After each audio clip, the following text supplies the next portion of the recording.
Ngalah itu ngamboh.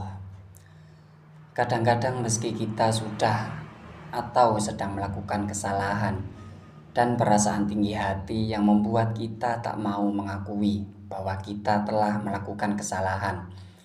Dalam perspektif Islam, menurut Nabi Muhammad SAW dalam hadis riwayat Imam Muslim, hal demikian sebenarnya sudah masuk pada kategori sombong. Ya, sombong adalah menolak kebenaran dan meremehkan orang lain. Begitu sabda Nabi. Kita kerap mengira bahwa sifat sombong itu ketika orang memamerkan kekayaan, kepintaran, atau prestasi-prestasinya. Tidak harus seperti itu. Seseorang yang enggan mengakui kesalahan saja, dia tanpa sadar sebenarnya sedang berada di puncak klasemen dari kumpulan orang sombong. Nah, problemnya adalah orang sombong itu merupakan spesies yang sangat sulit untuk dihadapi. Kita bisa patahkan argumennya, tapi tidak bisa memadamkan egonya. Sebab kebiasaannya adalah bukan mencari kebenaran, tapi pembenaran. Sebegitu sulitnya menghadapi orang-orang seperti ini. Bahkan ulama kelas Imam Syafi'i saja sampai berpendapat bahwa cara terbaik menghadapi orang sombong adalah dengan diam. Padahal masih menurut beliau, kalau orang seperti ini dibiarkan, maka dia akan merasa semakin sombong, merasa bahwa kita memang lemah dan sudah pasti kalah berargumen. Padahal sebenarnya karena dia tak mau tahu akan argumen kita. Dan disinilah waktu yang tepat untuk memakai prinsip yang waras yang ngalah. Tak perlu merasa rendah diri dengan prinsip seperti itu. Sebab ngalah itu bukan berasal dari kata kalah, tapi Allah. Jadi ngalah itu ngawah, alias mengembalikan urusan ke Allah. Biar Allah yang urus hidayah untuknya. Manusia seperti kita sepertinya sudah terlalu sulit untuk menyelamatkannya dari puncak kesombongan. Lagi pula dengan menyerahkan urusan kepada Allah, sebenarnya itu merupakan salah satu dari puncak perlawanan kita. Berkebalikan dengan sikap merasa benar meski salah, Nabi sebenarnya justru mengajarkan kita agar tetap rendah hati. Bahkan ketika kita memang sudah berada di jalan yang benar. Dan memang seperti itu rumusnya. Makin pintar kita akan merasa makin bodoh. Dengan tahu banyak hal dan belajar banyak ilmu, kita justru makin paham bahwa betapa luas samudera ilmu pengetahuan yang Allah berikan kepada peradaban manusia. Di saat itulah orang yang punya ilmu tinggi justru sebiasanya akan selalu merasa dirinya tak sepintar yang orang lain pikirkan.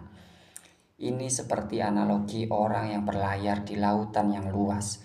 Semakin sering berlayar, dia akan semakin tahu betapa luasnya lautan, betapa kerdilnya dirinya menjadi buih di tengah-tengah samudera. Dari pemahaman seperti itu, kita bisa mengerti kemudian bahwa dalam Islam, kita banyak menemukan orang-orang mulia dengan kebiasaan rendah hati. Hal seperti itu bisa terlihat saat Imam Malik menolak permintaan Khalifah Al-Ma'mun agar menjadikan kitab hadisnya, yakni Al-Muwatta, untuk menjadi rujukan hukum umat Islam pada masa itu. Imam Malik menolak dengan berkata, "Wahai Amirul Mukminin, biarkanlah umat memilih pandangan yang relevan bagi diri mereka sendiri." Begitu juga Imam Malik pernah berkata, apabila para sahabat menghadapi masalah yang berat, maka mereka tidak akan memberi jawaban sebelum mereka mengambil jawaban sahabatnya yang lain. Pun dengan Ibnu Hajar Al-Haytami juga pernah berucap, pendapat kami benar, tapi mengandung kekeliruan, dan pendapat selain kami keliru, tapi mengandung kebenaran.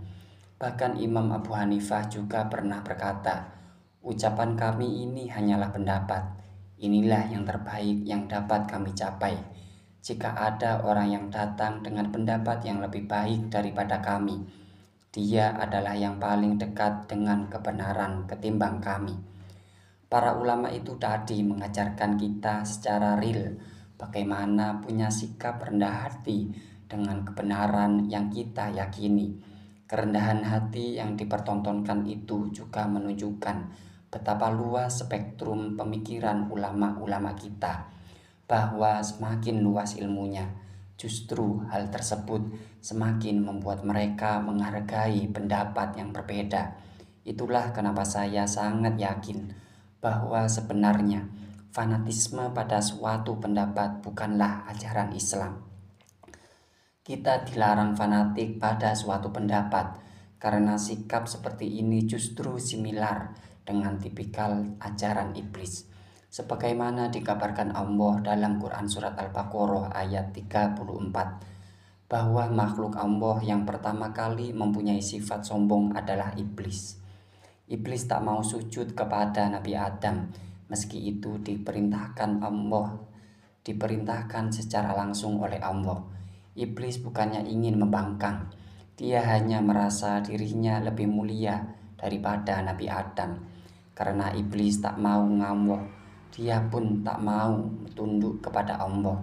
Dari sini wajar kemudian kalau Allah dalam Quran Surat An-Nahl ayat 23 dan beberapa ayat lain menyampaikan bahwa dia membenci kesombongan.